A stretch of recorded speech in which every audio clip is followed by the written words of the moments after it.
Hello my friends, welcome to the Grungy Haunted Mansion collaboration that I'm doing with my friend Carol of Recrafted by Carol. We are combining two kits. One is hers and one is mine, and we're going to create journals, obviously ephemera and tags and embellishments and all that good stuff as well. Her digital kit is Shabby Grunge and it is available in her Etsy shop.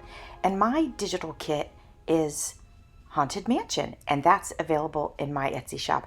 And I will have both kits listed in the description box. If you want to join in and have some fun with us and create a little spooky journal or just a grungy journal, whatever, you can do that. You can join in and just come along for the ride. What I'm working on here is one of the pages from my kit, and I dripped some water on it by accident. There's like this blob where the ink got messed up, and I wanted to cover it, but I didn't want to cover the entire image. So I thought I'd go ahead and use some vintage pattern paper to cover it.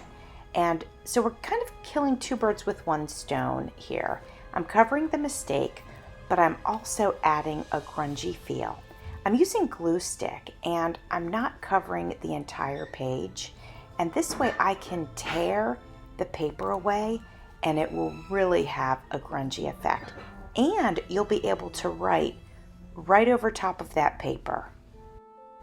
I like that look. I think it's pretty cool. So I went ahead and I glued down another piece of the pattern paper on another page, and I am tearing that away now. And again, I think it lightens the page up enough that if you were to write on that with either a black pen or any color, it could be dark blue, dark purple, whatever, it would show up perfectly.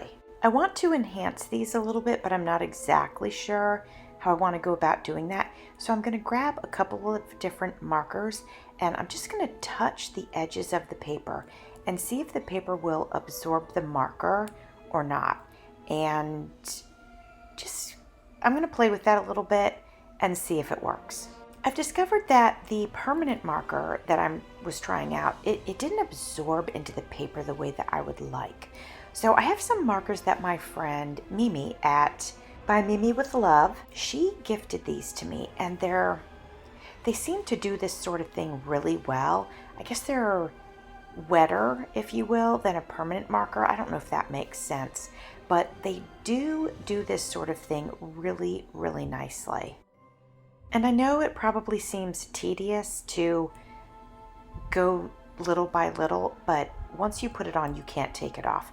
So I'd rather go little bits at a time and then add more if I want more.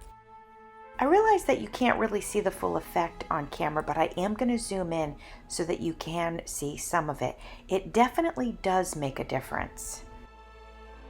When you receive a handmade journal, it's the little things like this that make all the difference.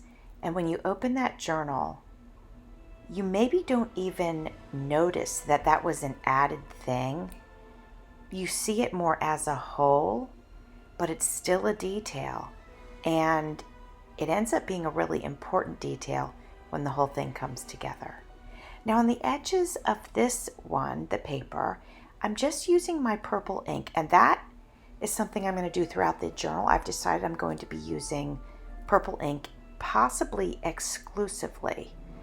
Not 100% sure on that, but definitely going to be using a lot of purple ink.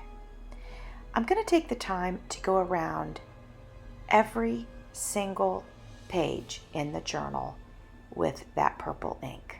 Now you guys know I've been working on using up my scraps, and you also might know that while I'm working on projects, I like to use my scraps within my projects so that I don't have scraps or have less. So the tags that I'm making are from the offcuts of the scrapbook paper. So you know how you cut your paper to size? Well, there's usually you have a strip. Well, those strips are a pretty decent size, and I have enough to make, I don't know, probably like 12 tags. So I've cut those to size, and I want to go ahead and cover the backs because I don't want any white to show. This journal is going to be very rich in color, and I don't want any white pretty much anywhere in it. So I'm covering the backs of the tags with pattern paper, as you can see. I used a vintage bridge score sheet and a couple of napkins.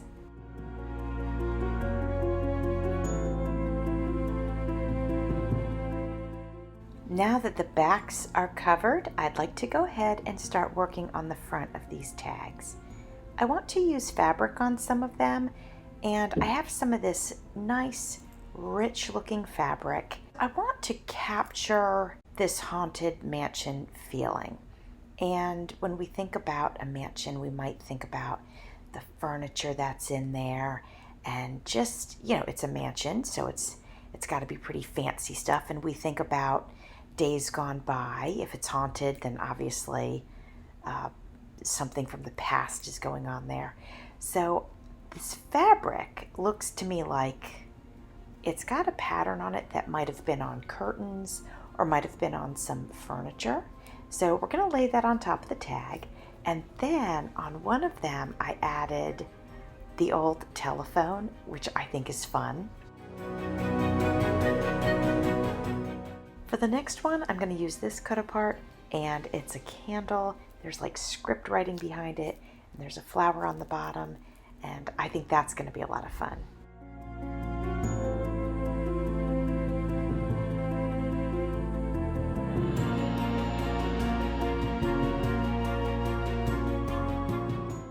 For this next one, I actually have some fabric, and it's faux snake skin. And honestly, I never ever thought I would ever use this fabric, but I think it's gonna look great on this tag. I am very happy to tell you guys that I am using up my stash.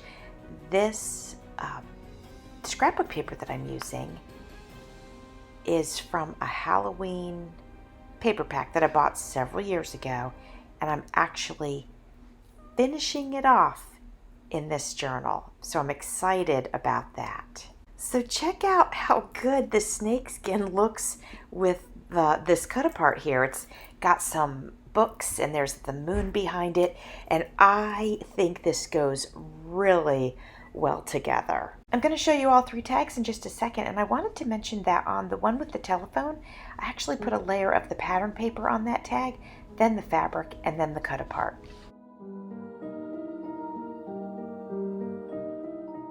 I have some more rich fabric. This was given to me by BB of BB's Closet Creations.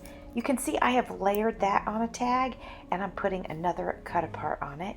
This is the front of a very old house, as you can see, and there's a car in front of it. That is also part of my digital kit.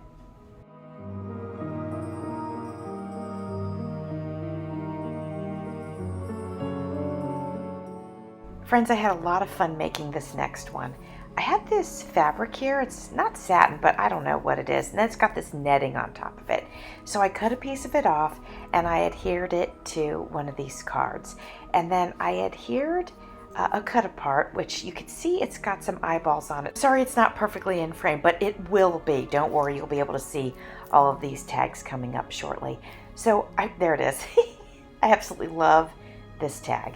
And I've decided that I'm going to go ahead and put some stickles on here. Now you can't see it really well, but I added a spider web to the top of this one. That's the first thing that I'm putting some purple stickles on. Then I'm going to go ahead and put some stickles on the eyeballs as well. Since I've got the stickles out, I'm going to go ahead and add stickles to some of the other tags, probably all of the other tags as well, just to, I don't know, level them up a little bit. I am enjoying this. I'm having so much fun. These tags were an absolute blast to make. I really enjoyed the process. So coming up, I'm going to show you what I made today, and you will eventually see all of these inside of the journal.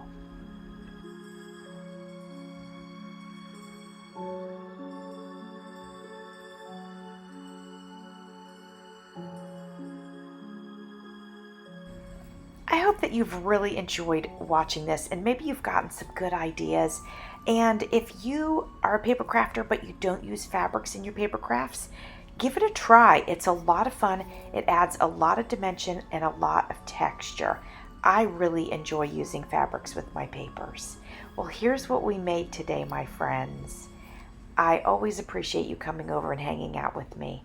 Thanks for watching. See you soon.